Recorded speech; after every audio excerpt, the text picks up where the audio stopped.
nyaya dzekuzimbabwe mashura chaiwo muri yezimbabwe ndadzoka zvekare iko zvine zvirigedza tingozivisana ende zvakanakira nyaya iyi ndakagara ndaitaura ndikati kugokwe kwakatambiswa mari vari kuda vakaluta in the name of independence. Ndakataura kuti zvimudhuri zvavo zvavakavaka zvichidhina zvechuru zvese zvimanhingirikini izvi kukanyatsonaya zvichadonha, but vanhu vakatanga kutaura words akasiyana-siyana. Kulienti unovenga hurumende, kulienti unozodai so, miraone vachazokudai so, vachazokusunga uchaita sei.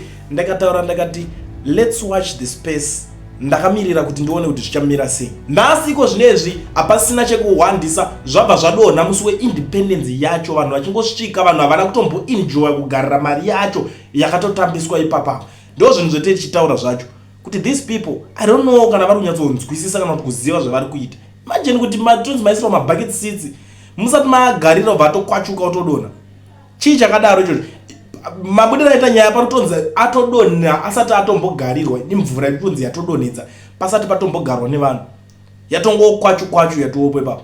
Chasara kuti chiitike izveso ndezvekuti pavachabva ipapo pachasara pasisina kana chinhu, kana zvidhina zvacho zvasara zvangosara zvakafufunuka pangosara pabackground. Ndosaka muchigara mandiona muri yeZimbabwe kana ndatosvika panapa inini no time to waste uchiziva kuti unodedzera kuti pasi neZanupf. Tanga nekulike this video kuitira kuti vaboikane. Zvakaita marodhi ikoko, mota dzacho dzemusanganidzo Zanupf dziri kutonyura mumadhaka. And I was so disappointed kuona vanhu vekugokwe vari kutopuwa machicken in, vari kudya, vari kucelebrate, they are enjoying life like hakuna, there is no other day, they are enjoying life to the fullest. Vari kutadza kutarisa situation iri papo iri kuitika paground. Imari yatambiswa in the name of celebrating independence, and mari yacho iyoyo yabva muhomwe mani. It is very important for us to understand, it is very important for us to know kuti yabva muhomwe mani mari iyoyo yamuri kuda kucelebrate independence muchiita zvinhu izvo zvomaitira muri kuzviita. Tikuda kutoziva senyika because hapana pekuti makatanga mambo tirova kune makutirova 4-0 manje, kuti makatanga mambo nogadzira zvimanhingirikini zvenyu zvisina kusimba, makaisa mabucket seats pamusoro pezvidhina zvakaforomwa nemavhu nechuru, zvadonha. Tichiri ipapo makutowedzera kutopakurirana machicken in. Munhu ngabva akadya kumba kwake. We are celebrating Zimbabwe ndidi. Unofanira kukwanisa kunge alright ngapangounzwa kana shop yechicken in itengese yega. So that yotengesera munhu wese. That's the independence yatino expect kuti munhu wese aku afford kuzvitengera chicken in. Kwete kuti kudhara manga muri vashandi ana baba wenyanga uri magarden boy evarungu. You understand?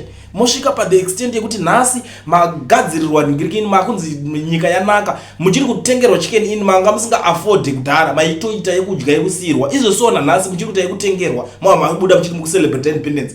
Mota dzese dziri kunyura maroad idzo hamuna kana tsitsi nenyika. What's that? Chii chakadaro nhai vanhu vekugokwe? Chii? Ko mukaramba munobvei kungoti vachida kuti oima chicken in motanga kuti haiwa takaguta tine mari yekuti tenga tega. Zvimbodzokera zviore because imwe uchatonzwa kuti pane mari yakatorwa yechikafu kana kuti 4 million yekuti vanhu vatengerwa machicken in.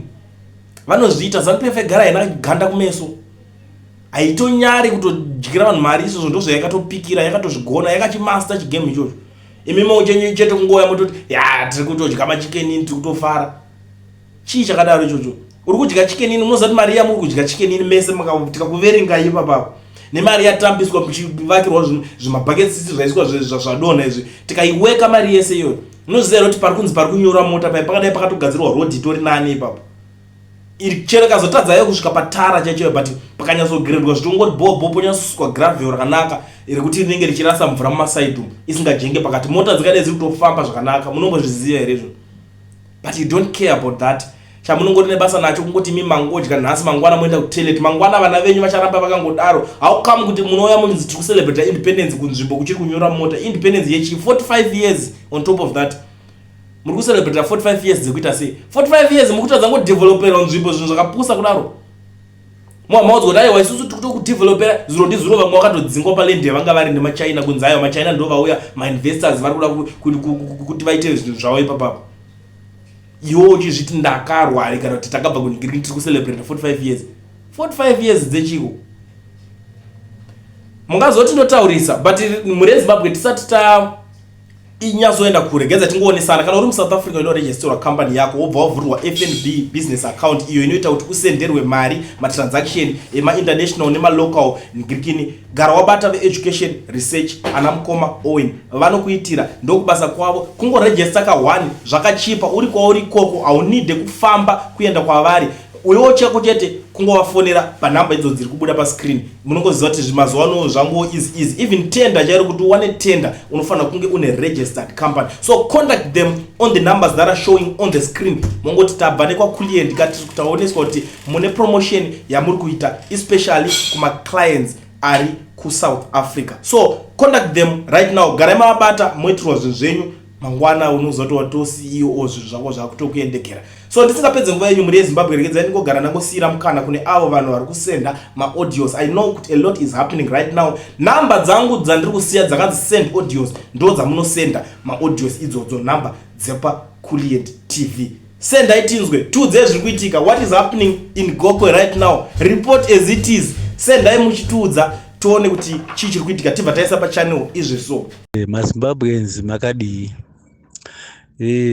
ndinokupirawo ruregerero asi ngatibatsiranei tichidai sezvizvi takatarisana zvedu nemaheads of states ese zvawo hakuna anombofa akauya achiti handina zvandinokuitirai vese vanouya vachikupromisai zvavanokupromisai zvacho hazvizvi zvavanozoita ndosaka muri kuona pasi rino rese inongonoizi chete vanhu vari kungochema mufunge vari kutsvaga chinhu chinonzi peace ndo iri kushayika saka muchiona vanhu vachida kungochinja maleaders but maleaders vari havakwanisi kuti vaite kuti vanhu vaive nepeace nokuti ndo vanototanga kuzodenana nevanhu voramba vachichema vachifunga kuti imwe nguva kuchinja maleaders ndo kunoita kuti kuve nepeace peace iri kushayika pano pasi pezuva vese ndo zvavanoita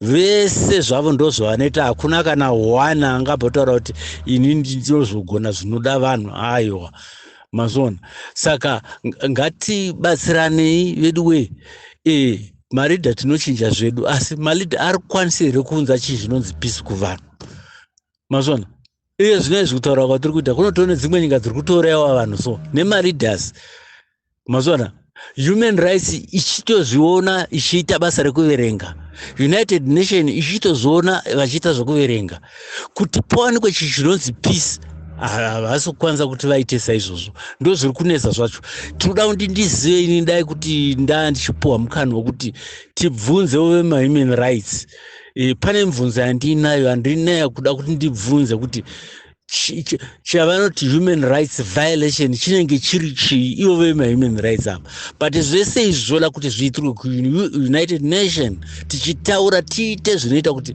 imwe nguva pano pasi pezuva paite chinonzi peace mazona nokuti peace ndo iri kushayika vanhu vanozvisenzera mari dzavo mazona hapana maleaders anongochinjwa every 5 years or kana aita 2 terms after 10 years achivhoterwa vanhu vanovhotera vari kuvhotera chinhu chinonzi peace ndo yavari kudai vari kushaya ndo maonero angu andinoita mondiregererawo asi ndo maonero andiri kuita hakuna leader anombouya achiti handigone kunyeba ikoko anouya achiti ndinogona azopato kuita something else hamuchamugona nekuti anenge atone grip somewhere saka that grip ndo yatoda kuti tione kuti ingabviswe sei kumaleaders tinobatsira tinazvo zvinoita kuti tibatsirane tichiitana ikoko navo maleaders tichiweka navo ndokunge vachida chinonzi peace